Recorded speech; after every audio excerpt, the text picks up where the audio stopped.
Hi, this is Pete Gary. Welcome to the Book of Voice and Fact or Fiction Friday. Today, I'm going to interview David Johnson, who is one of the people that were very instrumental in bringing the Hillsborough Rio Park together to Boca Raton. And I want to bring out this as important because there was just recently a comment made that the Hillsborough Rio Park is just a pop-up park that started based upon this 1-cent sales tax, and that couldn't be farther from the truth. David Johnson in the interview will talk about the fact that this park was actually started back in 1988. And that's kind of the reason, one of the reasons why I wanted to do this Fact or Fiction Friday. Because again, if you're going to give out facts and you're going to lay out things, it's important to give the residents of Boca Raton real facts. Not half-truths, not things that are laid out the way that you want them to see them. You should give them the facts based upon the way that they lay out intentionally and the way that they really are in the real world. So we shouldn't lay out facts to bring people to conclusions that you want them to see. You should give them facts so that they can draw conclusions to their own. One of the biggest reasons why we started the Book of Voice, so that you could see things and make intelligent decisions based upon intelligent conversations. We like leaving it open. We like to hear from you. We like to hear from all of our listeners so that you can give your voices and your opinions. That's the reason why we have all of these videos out on Facebook. We love the dialogue. We may not agree, you may not agree with us, but it lives open dialogue that lives on Facebook so that people can have open debate about all of the projects that are happening in Boca Raton, as well as lifestyles that happen in Boca Raton. Today, as we interview David, David's going to give us great insight as to why the Hillsborough Rio Park is important for Boca Raton. One of the reasons why the Hillsborough Rio Park is so important is because it's access to the actual water. The waterway, the Boca Rio waterway, gives access to paddleboarders, canoers, and kayaks to be able to launch right from that park. We've all been talking about this since we started talking about the Wildflower property. There's been a lot of dialogue about the launches and how we can get more access to be able to put paddleboards in the water and canoes and kayaks into the water. This park actually gives access to that. So during the interview with David Johnson, he's going to talk about that at some great length. So I hope you enjoy the interview as I did giving it, and please enjoy watching us on the Book of Voice. We look forward to seeing you again. Thanks for joining. Today I'm here with David Johnson, who has been involved with the project for the Hillsborough Rio program. And as you know, it's been re-energized with the city now, and it's about ready to come to fruition, hopefully. And David wanted to come on the show, and I actually asked David to come on the show to explain a little bit about the project, to disperse any rumors that it just kind of hopped out of nowhere, because actually it's been out there for a long time, hasn't it, David? Yes, it has. And Peter, thank you very much for inviting me on. I'm always happy to talk about the park. Thanks. So tell us a little bit about when it got started, what started the project, and tell us a little more about the project. Okay. The park actually got started in 1988. Really? 30 years ago. Okay, at that time, the city put it into the master plan that they would have a park down here at Hillsborough Rio. Kind of give everybody a little bit of understanding of what kind of intersections or what the basic area of where that park will be located. The park is just west of Dixie Highway on 18th Street. Part of the park is on the north side of 18th Street and part is on the south side. And then the Rio Canal runs along the west edge of the park. Okay, great. Okay.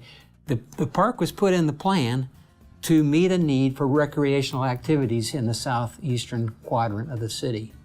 There are no significant parks in the southeastern quadrant. There's no Lake Wyman Park, there's no Woodlands Park, there's no Sandpine Park. And so the city saw a need to meet recreational needs here and put it into the master plan. Now, it took a while before they began to develop the park. In 2002, they put the soccer field and the baseball field on the north side of the park. They began to start development of the south side in 2007, but the economic recession hit, and so they deferred the project. When things started to get better in 2014, we formed a group of communities around the park, and we lobbied the city council to restart the park. And we were successful. In 2015, they approved $6.5 million in the capital plan to complete the development of the park. And the park is currently scheduled to open in 2019. Well, that's great. So now, why do you think that it just became where it's like the people believe that it just came out of nowhere? Well, I don't think the park has had a lot of visibility. You know, it hasn't appeared before City Council. It gets reviewed every month in Park and Recreation Board meetings, but they don't get a lot of attendance there. So the park has just kind of been a city project that's been underway, and it doesn't get a lot of attention. And it won't get a lot of attention until maybe construction starts and people begin to see that, hey, this is really going to happen. Now, do you think the 1 cent tax had a lot to do with it getting now approved? No. The 1 cent tax had nothing to do with it because it was that those dollars were approved in 2015 before the 1 cent tax became approved. It certainly is a good use of the 1 cent tax. You know, the 1 cent tax has to be for capital projects. And this is one of the biggest capital projects in the city, so it makes sense to use that revenue for the park. That'd be great. So what else can you tell us about the park? What particular things do you like about what's going into the park?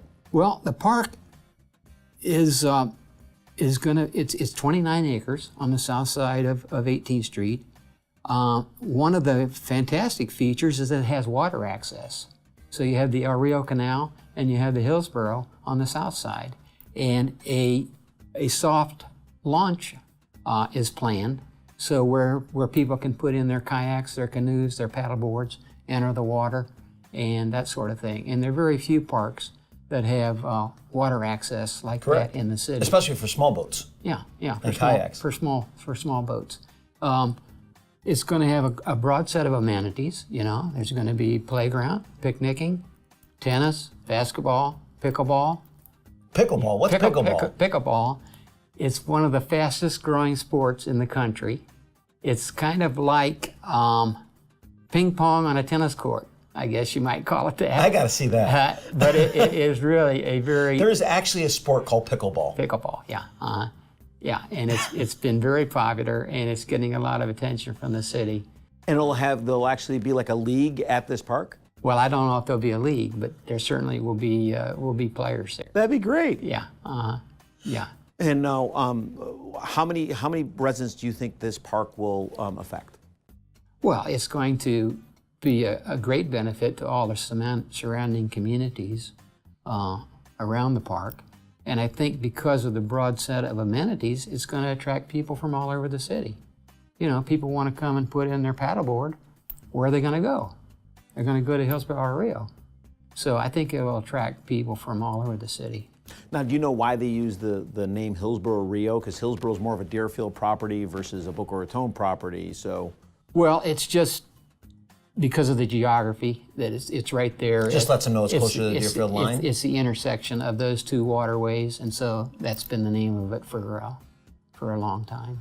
So. Great. Well, thank you so much for coming on. We appreciate it. We appreciate the explanation because I think a lot of people thought that, oh, this project just came out of nowhere.